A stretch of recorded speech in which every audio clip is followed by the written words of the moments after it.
Skip in Mount Lebanon. I hope your call doesn't stink. What do you got, Skip? Hey, I don't know if you follow a guy on Twitter, Saber Bucks, but he usually has some pretty good stuff on there, and he tweeted the A's payroll is $73 million, and they're currently ahead of the Angels, who are like 140, and the Rangers are about 130 million. I get so tired of people thinking like the payroll's not big enough, and that's why they're not winning. That's just like the idiot's way out. That Mark Madden, for one, is constantly using that. That's a stupid argument. It's somebody that doesn't follow the game close, that really doesn't know what's going on. Well, let me throw this at you, Skip. Let me throw this at you. Regardless of how you feel about the direct correlation between a payroll and performance, because that's what you're talking about, right? Okay, yeah. Let me throw this at you, because I think the bigger issue among a lot of these people is payroll versus revenue. How much are they pocketing? Now, if I told you that the Pirates' payroll ranks 27th in Major League Baseball, where would you want to hear that their revenues rank? 27th. And guess where they rank, Skip? Oh, okay. Well, there you go.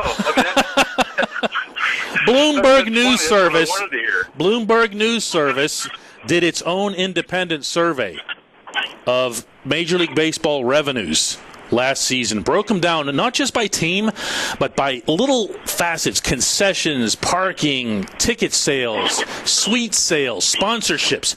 They added them all up, and the Pirates finished 27th. Their payroll, as we speak right now, ranks 27th. To me, there's not another debate to be had unless you start talking about deficit spending. And that's when people start talking about Mark Cuban and white horses.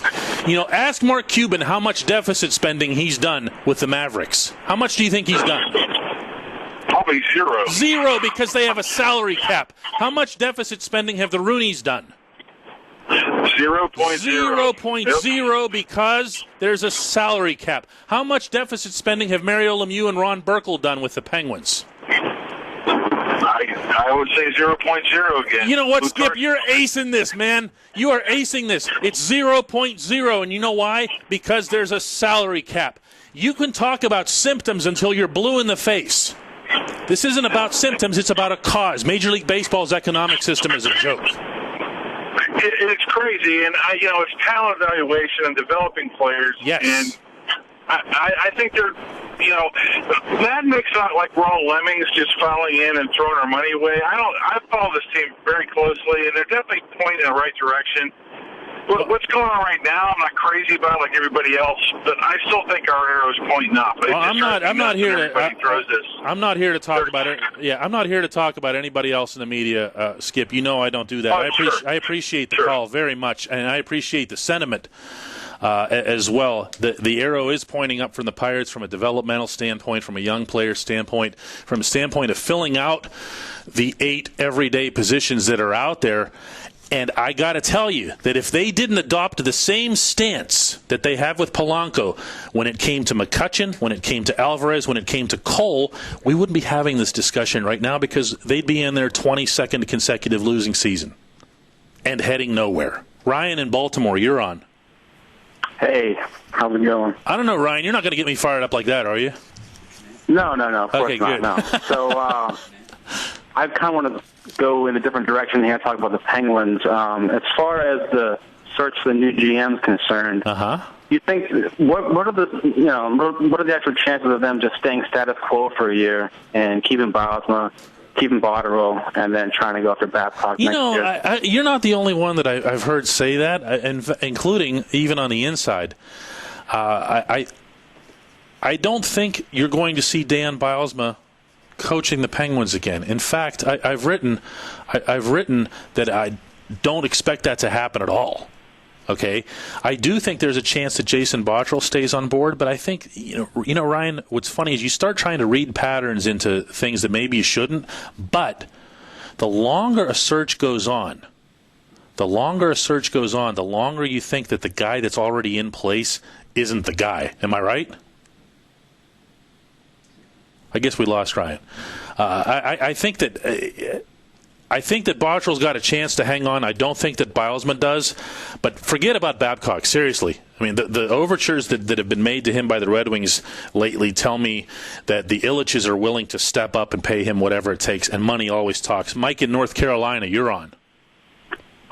Hey, Dejan, how are you? Hi, Mike.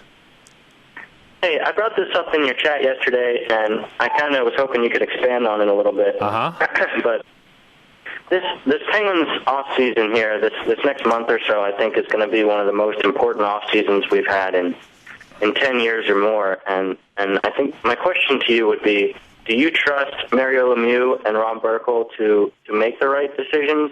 And should we be excited or should we be terrified?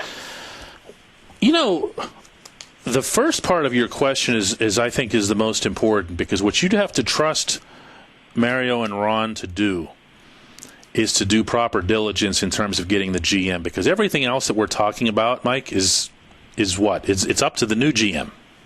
Okay?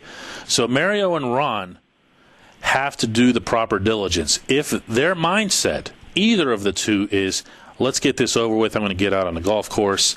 Bottrell sounds like he'd be good. Let's bring in 4 or 5 other guys for interviews and make it look like a show, and then we'll hire Bottrell. If they put together the due diligence and the plan to get the right GM in place, to get the best GM in for the Pittsburgh Penguins, the rest of it is going to and should take care of itself. It's huge. To your point, it can't be a lot bigger than it is. This is something that's going to affect the Penguins for the next decade and beyond, the decisions that get made here in the next few days. I don't think it can be overstated, and I just might have a Friday column on this topic as well.